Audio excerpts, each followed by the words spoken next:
বন্ধুরা নমস্কার, আরজু কিচেনের পক্ষ থেকে সবাইকে স্বাগত। আজকের দিনে আমি যে রেসিপিটা নিয়ে এসে আপনাদের সামনে হাজির হচ্ছি তার নাম ইলিশ মাছের ভাপা।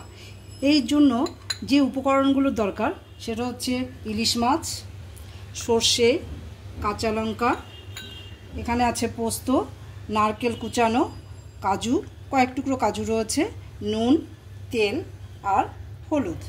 প্রথমে আমি মাছটাকে একটু নুন আর হলুদ দিয়ে মাখিয়ে রাখব। এটাকে একটু মাখিয়ে রাখব।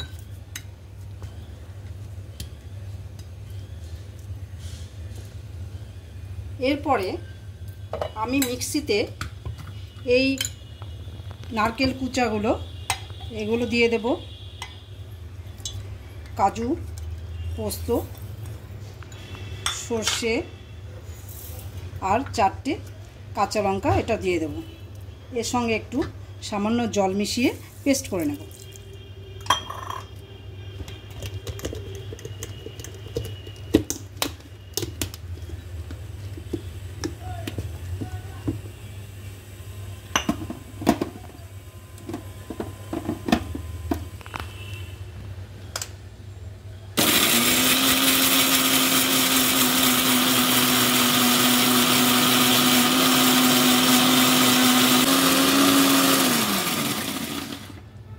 এবার এটাকে আমি নামিয়ে নিলাম। নামিয়ে খুলে দেখব।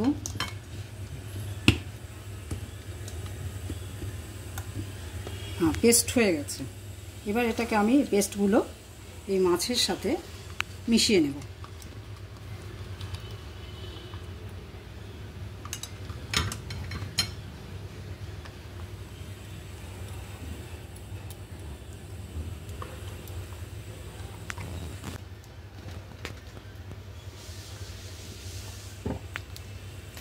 এর সাথে মিশিয়ে ভালো করে ম্যারিনেট করছি।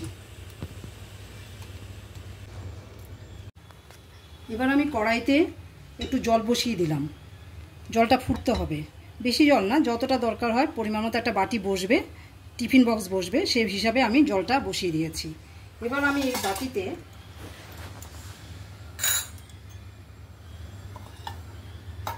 বাটিতে তেলটা দিয়ে দেবো, চারপাশে ছড়িয়ে দেবো।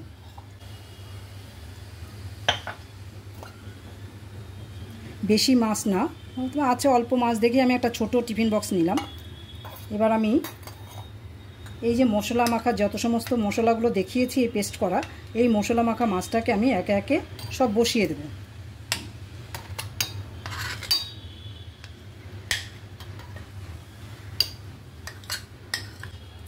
বসিয়ে এবার মশলাটাকে একদম মাছের উপরে সমান লেয়ার বানিয়ে দেবো, যাতে সিদ্ধ হতে বা মশলা ঢুকতে কোনো প্রবলেম না হয়, সেই জন্য একদম সমান করে মশলাটাকে বসিয়ে দিলাম। দিয়ে এবারে আমি কাঁচা লঙ্কা কেটে রাখা আছে, এগুলোকে আমি পরপর সাজিয়ে দিলাম। দিয়ে আমাদের এই বাটিটাকে এবার আমি কভার করে ঢেকে আমি এর মধ্যে বসিয়ে দেব। দিয়ে এখানে আমি একটা, আমার কভার আছে, কড়াইয়ের কভার, এটা দিয়ে ঢেকে দেব। এটা আমার অন্তত 10 মিনিট মতো টাইম লাগবে ফুটতে। তারপরে আবার দেখে নেব হয়েছে কিনা। এখন এটাকে আমি ফুটতে দিচ্ছি। এবার আমাদের দেখব মাছটা হয়ে গেছে কিনা। হ্যাঁ, হয়ে গেছে। এবার আমি এটাকে নামিয়ে ফেলব।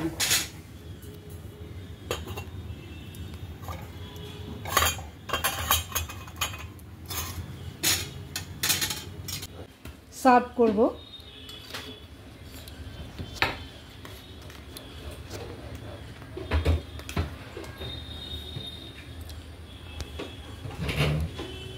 একদম মাছটা রেডি, খুব সুন্দর হয়েছে।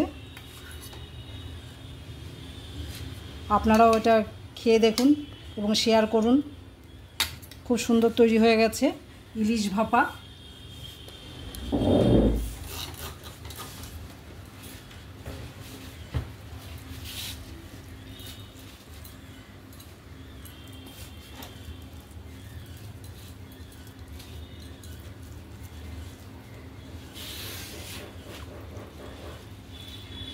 Wow, tasty.